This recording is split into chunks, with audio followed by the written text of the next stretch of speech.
La Air Force One, c'est une paire que tu connais forcément, que t'as déjà portée ou que t'as déjà vue un peu partout dans la rue si t'es déjà sorti de chez toi. On la présente plus, c'est la sneakers parmi les plus vendus dans le monde entier, avec plus de 10 millions de paires vendues chaque année depuis bientôt 20 piges. Et la paire a toujours autant la cote, donc ça risque pas de s'arrêter de sitôt. De ses débuts dans les années 80 à aujourd'hui, la paire est passée par plein de formes légèrement différentes, et en ce moment, Nike s'amuse peut-être un peu trop avec le modèle à nous sortir de nouvelles versions comme la Air Force One expérimentale, la Air Force One Pixel, la Air Force One Shadow ou la Air Force One Luxe. Des modèles qui plaisent à certains mais qui sont vus comme des blasphèmes par les adorateurs de la Air Force. On a affaire à un modèle qui a vraiment su mettre tout le monde d'accord au fil des années, et justement dans cette vidéo on va retracer l'incroyable histoire qui a permis à ce modèle qui est resté pendant longtemps sous l'ombre des Adidas Superstar de devenir une des sneakers les plus iconiques jamais inventées.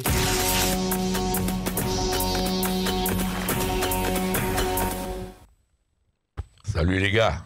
Ah ouais, vous rêvez pas. Nouvelle vidéo, et comment ne pas dédier une vidéo tout entière à la Air Force One sur ta chaîne de sneakers préférée? C'est probablement une, si ce n'est la plus grosse paire jamais inventée par Nike, devenue un classique indémodable. Les OG l'ont découverte au pied de Moses Malone, la génération d'après avec les rappeurs quinri des années 2000, et les plus jeunes d'entre vous l'ont peut-être même découverte avec Travis Scott. Mais l'histoire a débuté bien avant, et tout a commencé il y a de ça 40 piges, quand Nike était encore très loin d'être les leaders du marché de la sneakers. À cette époque, Nike avait bientôt une vingtaine d'années d'existence, et même si c'était encore les petits d'Adidas ou Puma, ils se débrouillaient vraiment pas trop mal dans le game du sportswear. Ils avaient déjà sorti des modèles qui avaient fait leurs preuves, comme la Nike Blazer dans le basketball ou la Cortez et la Tailwind dans le running, mais ils avaient pas encore sorti le banger qui fera passer Nike à un tout autre niveau. Dans les années 80, et c'est de nouveau le cas aujourd'hui, les paires qui marchaient vraiment bien, c'était surtout les paires de basketball. On était au tout début des années 80 et Nike n'avait pas encore Tinker Hatfield qui s'occupait du design de ses sneakers, et Michael Jordan n'avait pas encore signé pour Nike non plus, et le grand public ne connaissait absolument pas ces noms-là. Chez Nike, leur paire de basketball se limitait surtout au Nike Blazer sorti il y a quasiment 10 ans en arrière, en 1973. Ils avaient urgemment besoin d'un nouveau modèle de chaussures de basketball pour se renouveler et faire face à la concurrence de l'époque, et ils ont désigné Bruce Kilgore pour s'en occuper. Bruce Kilgore, c'était un vieux de la vieille dans le design industriel, et il s'est pas limité aux chaussures. Il a par exemple contribué au design de la Pontiac Fiero, mais surtout, c'était un des piliers du design chez Nike.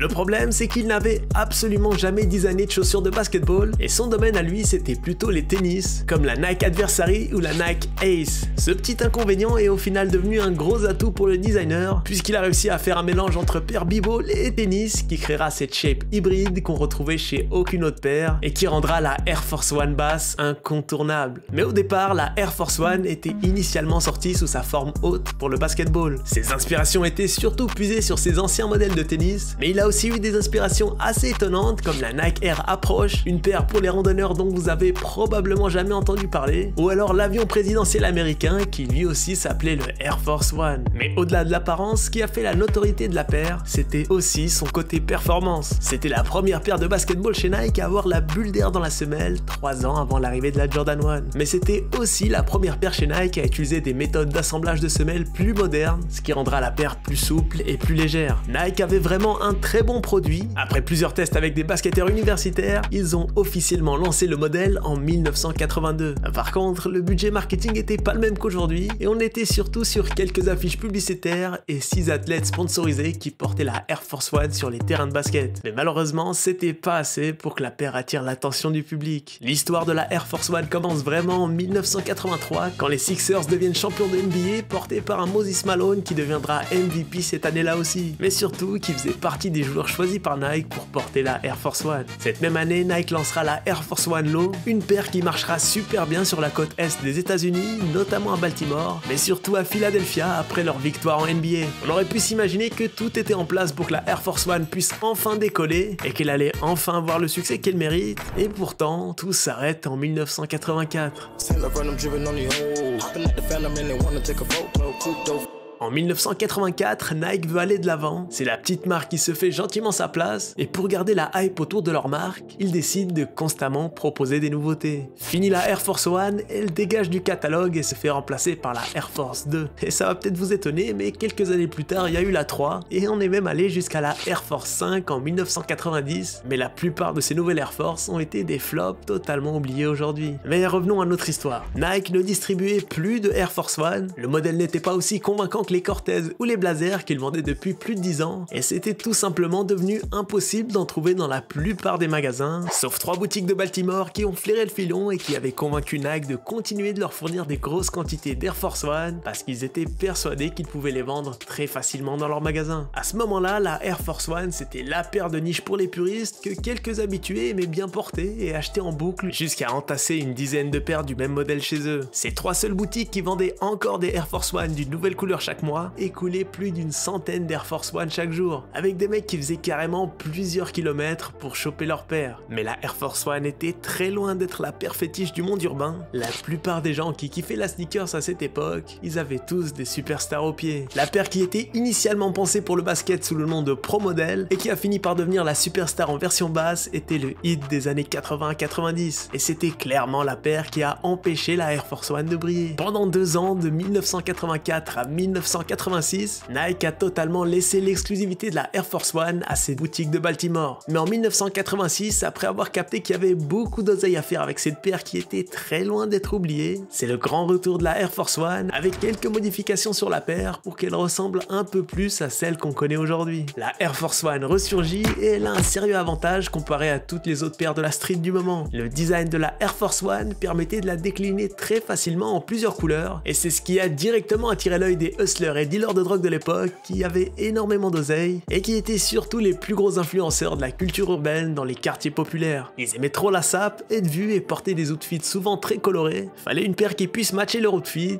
Et ils ont choisi la Air Force One qu'ils déclinaient en toutes les couleurs possibles. Et ils allaient même chez Dapper Dan pour avoir des Air Force One Louis Vuitton custom avec du vrai cuir Louis Vuitton. Ils ont créé un tout nouveau engouement autour de la Air Force One dans les années 90. Et même si à cette époque la superstar était toujours la sneakers la plus populaire, dans les années 2000 tout a drastiquement changé puisque les hustlers et les dealers de drogue des quartiers avaient inspiré toute une nouvelle génération qui était maintenant devenus les rappeurs les plus populaires des États-Unis mais aussi du monde entier. Ellie, Jay-Z, Ludacris ou encore Exhibit, tous ces rappeurs que la plupart d'entre vous ne calculent plus aujourd'hui mais qui étaient dans les tops des charts à l'époque, ont mentionné, porté ou carrément fait des sons entiers sur la Air Force One. Et le plus fou dans cette histoire, c'est que contrairement à Run DMC qui ont été payés $1 million pour mettre en avant la Adidas Superstar, la plupart des rappeurs des années 2000 qui ont saucé la Air Force One étaient totalement bénévoles. L'impact a été immédiat et dans les années 2000, les ventes de Air Force One ont littéralement explosé. Aux États-Unis d'abord, puis dans le monde entier, devenant d'assez loin une des paires les plus vendues. Et la propagande de la Air Force One dans le rap a continué internationalement au fil des années. Et on pense notamment à Booba, un des plus gros rappeurs français qui a lui aussi énormément saigné les Air Force One et qui a carrément eu sa propre collab avec Nike en 2008 sur une Air Force One qui cote quand même aujourd'hui entre 700 et 2000 € selon la condition de la paire ou son packaging. La paire qui était restée plus d'une dizaine d'années dans l'ombre de la superstar est finalement devenue la paire la plus populaire jamais inventée et tout comme la TN, c'est une des paires qui a permis l'énorme ascension de Nike autour des années 2000, même si pour le coup la Air Force One a été inventée 20 ans plus tôt. La Air Force One est devenue plus qu'une chaussure mais carrément un emblème que les gens ont fini par se réapproprier en créant des bootlegs dans les années 2000. On pense aux plus connus évidemment comme la Harry Menthol, une paire iconique de la culture sneakers qui s'est vendue en quelques exemplaires dont on a parlé dans cette vidéo, ou les Bapestar qui eux au contraire se sont vendus en plusieurs déclinaisons et en millions d'exemplaires. Maintenant vous savez tout sur la Air Force One de Bruce Kilgore, le gros hit de sa carrière même s'il a énormément participé à l'ensemble du processus créatif chez Nike. C'est une de ces seules paires qui a très bien fonctionné avec la Air Jordan 2 qui a eu quand même nettement moins de succès. De toute façon on bosse, toujours en force, mais je sais quand on va pop, jamais on stop. De toute façon on bosse, hein, toujours en force, hein, mais je sais quand on va pop, hein, jamais on stop, hein. Mec on avance toujours mais tu nous vois pas. Je pense à mon papa posé comme un pacha. Je fais que développer des techniques imbattables. Je veux pas te faire croquer en...